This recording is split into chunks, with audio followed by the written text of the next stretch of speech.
Právě se nacházíme v sektoru Lůčky na místě číslo 9 u týmu Jetfish. Zdar. Ahoj. Čau. Co to tady vidím? Můžeš mi to nějak popsat? Toto, to je odozva na jednu SMS-ku, ktorú som dostal ráno od týmu Rybochňapy. Ktorých pozdravujeme obidvaja. Čaute svine. A bola to trochu vyhrážna babíka opichaná ihlami a pod ňou nadpis, že ste dochytali. Nemohli sme to nechať tak sme hneď dali odozvu. Začali sme ihlou, montážou do nosa, trošku sme ich priškrtili a už niekoľko hodín nemali záber, takže to funguje. Teraz sú naši uhlavní nepriatelia. S nami sa nevedno zahrávať. Majú 60 gramov náskok, tak vedíme, že ich v noci dáme. To dáme. Já v té pazouře. To je nadvezec. No. Co jste pochytali? Zatiaľ máme 5 ryb chytených. 6, 5, 5 myslím. bodovaných, 8, niekoľko nebodovaných, ktoré nám dosť robili problém zo začiatku, lebo váha sa pohybovalo okolo 2,7, 2,9. A prvú noc v podstate sa nám podarila ryba cez 11, potom nejaká osmička, 13, 3120 a 7800. No a bojujeme s týmto miestom, miesto poznáme, boli sme tu nedaleko chytať, ja sám obľúbujem túto stranu, tento sektor. Avšak ako je vidieť, chytajú hlavne krajné miesta for hondy. Nejaké keby tú rybu odstavili už na začiatku a je vidno, že týmito úsekmi ryba prechádza len pár kusov a darí sa nám odchytiť 2 ryby za 24 hodín, nech robíme čo chceme, môžeme sa tu aj potrhať, proste to je maximum, čo sme zatiaľ dokázali. Tá ryba tady proste iba prechádza sem tam zobne. A už je len o šťastí, kto chytí 3, 5 alebo 7.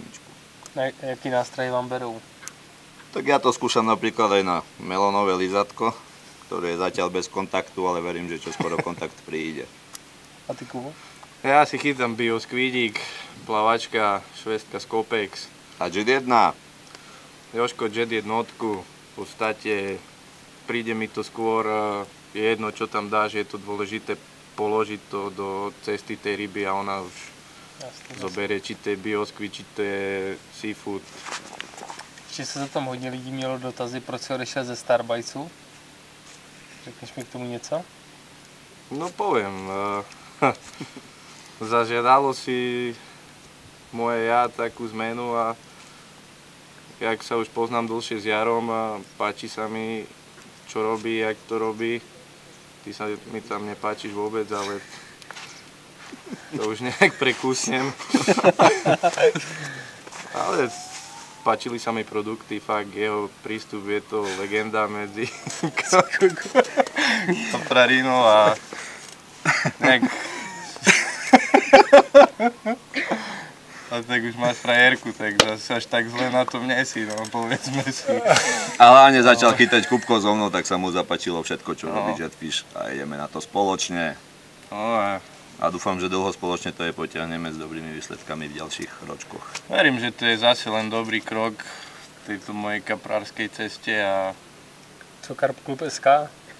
Carp Club SK momentálne kvôli práci rybám na to veľa času nie je.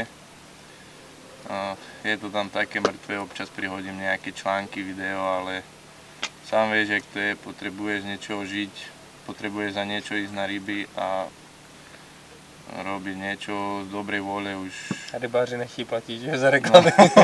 Sa to poznáš.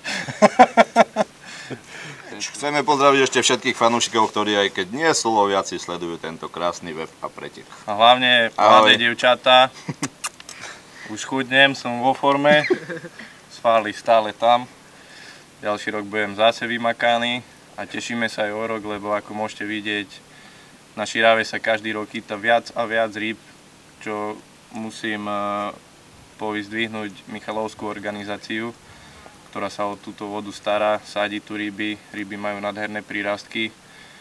A za takých 5 rokov to bude voda ďaleko nad európsku úroveň. Budú sa tu chytať krásne ryby, budeme ich chytať my s Jožom. Tak si ešte užijte Ford Hondy, kým viete na nich chytať. Chceme ešte pozdraviť Rybok Neapolu. Sranda musí byť, neberte to vážne.